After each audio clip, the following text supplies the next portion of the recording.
Raidernation? I'm your host, the Samoan Raider, and on today's show, we're going to be talking about Will Compton, also talk about the AFC Special Teams Player of the Week, and last but not least, talk about our quarterback, Derek Carr. But before we get started, this video is sponsored by WOODSON Bourbon Whiskey, your official game day whiskey. And if it isn't, then it is now. Head over to woodsonwhiskey.com and grab yourself a bottle before the biggest game of the season. With that being said, let's get started with the video. Cue the intro. And you tell them one thing.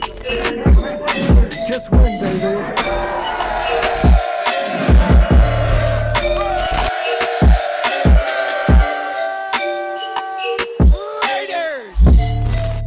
Like the boy is no longer a Raider. Earlier today, Will Compton announced and broke the news that he will no longer be a part of the team, and he was released earlier today. Emergency press conference time. I wanted you guys to hear this from me first before, I'm sure every news outlet in America is going to be picking this up, and before you guys saw it on ESPN or NFL Network or tweeted by Adam Schefter, Ian Rappaport, Field Yates.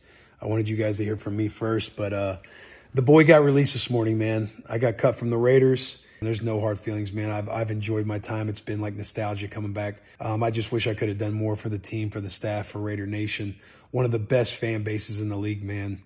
Once a Raider, always a Raider, and I'll still be screaming at this TV, rooting on the boys. Shout out to Will Compton, man. My respects go out to him.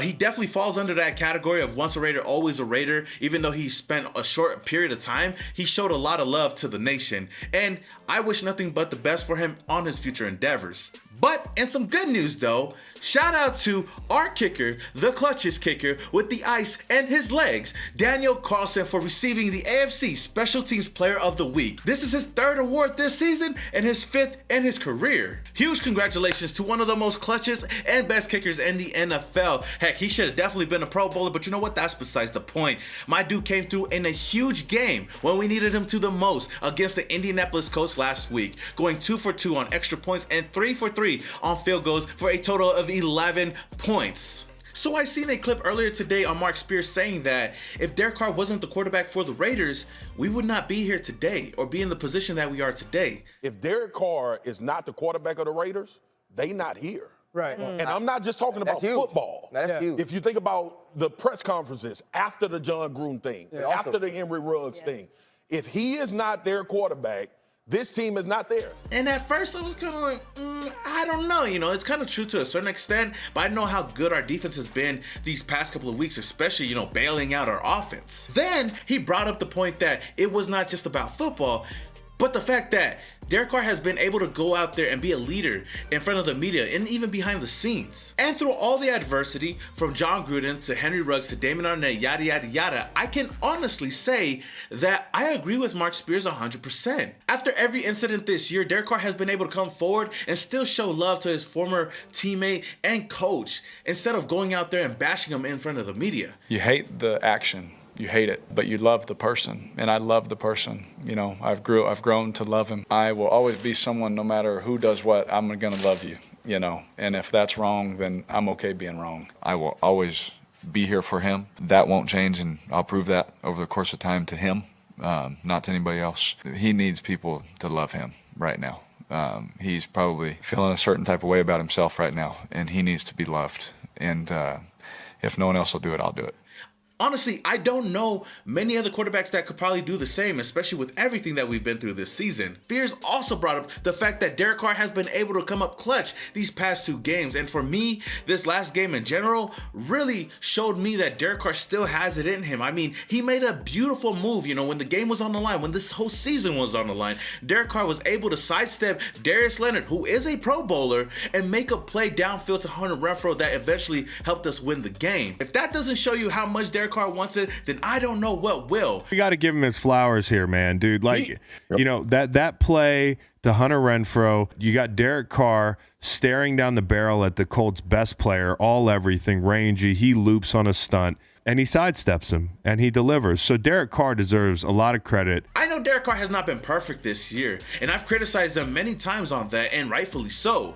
But at the end of the day, I can honestly say that I have never witnessed a quarterback want to be a Raider so badly through all the ups and downs than Derek Carr has wanted to be, and I respect him for that. This weekend is definitely going to be the biggest game of his career. So like I've said countless times before, I want him to go out there and show out and put this whole team on his back, put everything on the table and perform and get that W in front of the Raider Nation in Las Vegas. I swear, if we get into the playoffs this year, we deserve a 30 for 30 just for the Raiders 2021 season. I don't care what we do in the playoffs. If we get into the playoffs with all the adversity we've been through, we need a whole full-ass documentary for that, no cap. With that being said, I do respect and do believe that Derek Carr, as the quarterback, as the leader of this team, has played a big part of leading this team to where we are today. But in no way would I say that he's the only reason why we are here today, because I would give a lot of credit to Rich Bisaccia for taking over this team and putting us in a good position to be where we are today, as well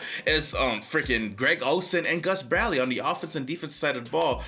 More so the defense, because they've done a great job as of late to help our offense and put it in great positions to go out there and win. I give credit to Daniel Carlson for being as clutch as he is, and Hunter Renfrow for taking over that number one wide receiver role when Henry Ruggs went down, and even Darren Waller. This whole team as a collective has been able to come together and overcome adversity. So with that being said, Raider Nation, let me know what you guys think about what Mark Spears had to say, and do you believe that the Raiders would not be where they are today without DC at quarterback? Let me know down in the comments below. All right, Raider Nation, that is all I have for you guys today. If you guys enjoyed this video, don't forget to hit that like button. And if this is the first time you come across my channel and you love the Las Vegas Raiders, then hit that subscribe button, hit that notification icon button just to notify you guys when I upload more videos just like this. Until the next video, this is your boy Simone Raider, and your boy is, yeah. And you tell them one thing. Just win, baby.